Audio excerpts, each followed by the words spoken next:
राज्य विधान परिषद चुनाव के 6 सीटों के लिए विगत शुक्रवार को संपन्न हुए मतदान के परिणाम सोमवार को घोषित हुए। महाराष्ट्र लेजिस्लेटिव काउंसिल मतलब महाराष्ट्र राज्य विधान परिषद के अमरावती, चंद्रपुर, उस्मानाबाद, कोकण, परभणी और नासिक इन 6 सीटों के लिए ये चुनाव लिए गए थे। विगत शुक्रवार को संपन्न हुए मतदान की मतगणना समूचे राज्य भर में एक साथ की गई।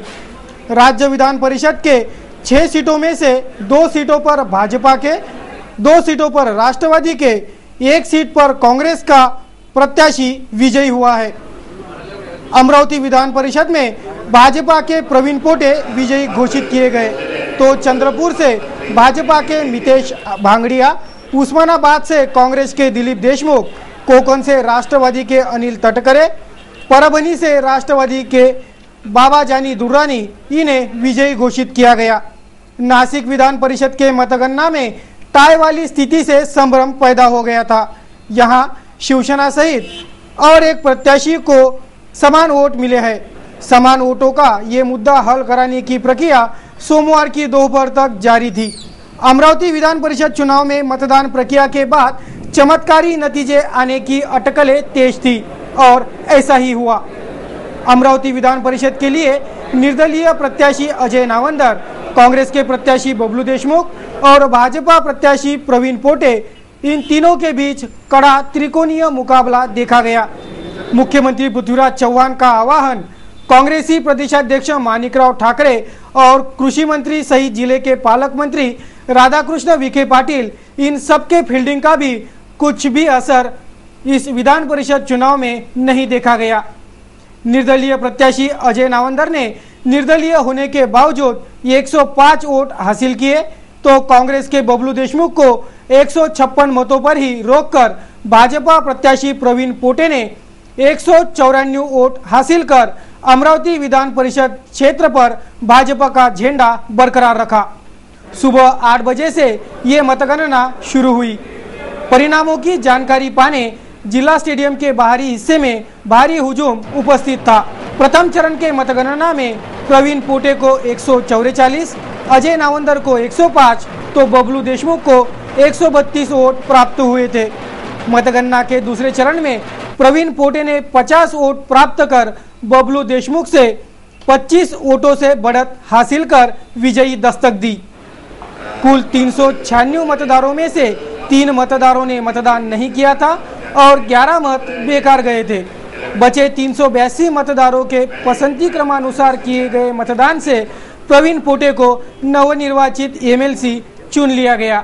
या निवडणुकीमध्ये संख्याबळाचं महत्त्व नाही राहत। एक उमेदवार पाहिला जातो आणि त्यासोबतचे असलेले भाजप, सेना आणि सोबत रिपाई हा जो एक गठबंधन आहे, हे गठबंधन एक वेगळ्या स्वरूपाचा आणि चांगल्या स्वरूपाचा असल्यामुळे हा सगळा विजय प्राप्त झालेला आहे। समर्थन मिळालं, तुमचं संख्याबळ वाढलं। हे समर्थन मला सगळ्यांचंच होतं, असं वैयक्तिक कोणाबद्दल सांगता नाही। 2 गट्स आमचे जितके सेना, बीजेपी आणि रिपाई हेच फार महत्त्वाचे आहे। बाकी कोणी काय केलं हे मला सांगता येणार नाही नेमकं। या निवडणुकीत अर्थकारण झाली होत असेल नाही, चुकीचं आहे। मला 1 रुपया सुद्धा कोणी मागितलेला नाही, मी 1 रुपया सुद्धा कोणाला दिलेला नाही। हा फक्त बदनाम केला गेलेला आहे की ज्यामध्ये अर्थकारण चालतंय म्हणून। 1 रुपया सुद्धा कुठल्याही मला नगरसेवकाने किंवा कुठल्याही जिल्हा परिषदच्या सदस्यांनी 1 रुपया सुद्धा माझ्याकडनं घेतलेला नाही। काँग्रेस राष्ट्रवादीचे मतं चुकून आपल्याला मिळाले असेल नाही, असं म्हटलं जातं पण तसं नाही आहे। जर समजा राष्ट्रवादींनी जर मला सपोर्ट केला असता तर मला 200च्या वर मतं मिळाली असती। नाही, मला अंतर्गत राजकारणाबद्दल बोलता येणार नाही, पण मला एवढं समजतं की मला जे म्हणजे स्मृतीने जे लोकांनी मला मदत केली आता हा त्याचा विजय आहे।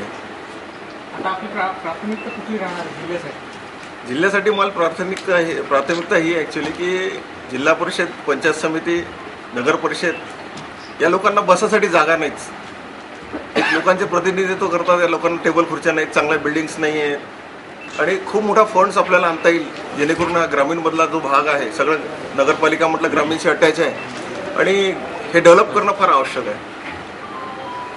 आणि सगळ्यात महत्त्वाचं जितके काही 400 लोक जे आहे नगरसेवक किंवा सभापती हे मेंबर्स लोक यांना एक बाहेर नेऊन फिरून आणण्याची गरज आहे की जोपर्यंत त्यांचं विजन ओपन होणार नाही तोपर्यंत हे आपल्या जिल्ह्याचा विकास करू शकतील असं मला वाटत नाही। माझ्या पद्धतीने मला बरंच काही काम करायची इच्छा आहे.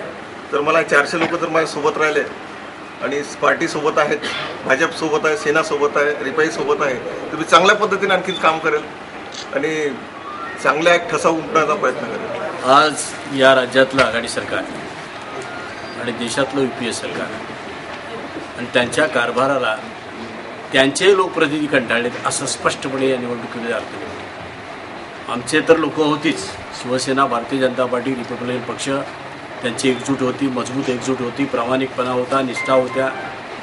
परंतु इतरांचं जे मतदान झालेलं आहे ते आज या सत्ताधाऱ्यांना कंटाळलेली लोक आहेत, हा पहिला भाग. दुसरा की जे सन्माननीय पोटे यांनी सांगितलं की उमेदवार पाहायला जातो, उमेदवाराचं चारित्र्य पाहिलं जातं, त्याचे व्यवहार पाहिले जातात आणि ह्या असलेल्या स्पर्धेमधल्या 3 उमेदवारामध्ये निश्चित आम्ही ठामपणे सांगू पोटे यांचं चारित्र्य आणि व्यवहार अतिशय चांगले आहेत आणि ते आज स्पष्ट झालेले आहे की लोकांनी त्यांच्यावर शिक्कामोर्तब केलं.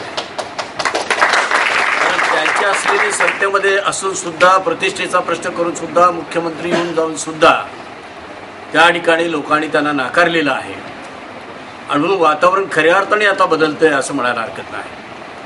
आणि ही विधान परिषदेची निवडणूक ही वेगळं काही सांगून जाते.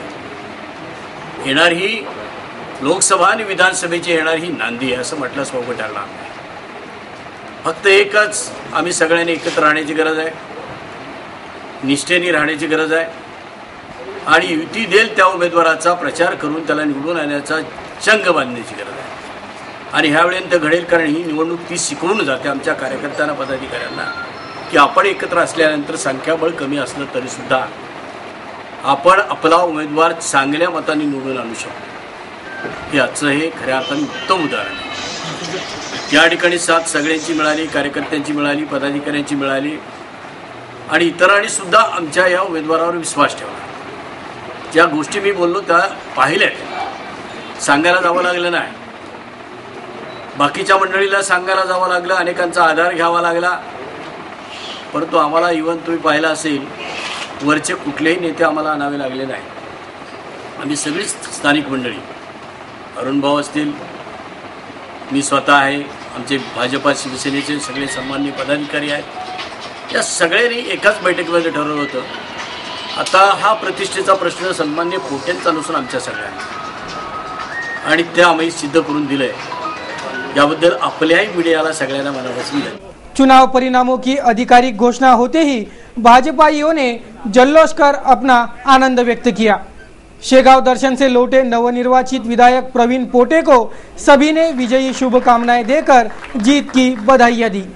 अमरावती विधान परिषद क्षेत्र से विधान परिषद सदस्य चुने गए और जीत के झंडे गाड़े नवनिर्वाचित विधायक प्रवीण पोटे को सिटी चैनल परिवार के ओर से भी विजय की शुभकामनाएं दी जा रही है. चुनावी समाचार, सिटी न्यूज.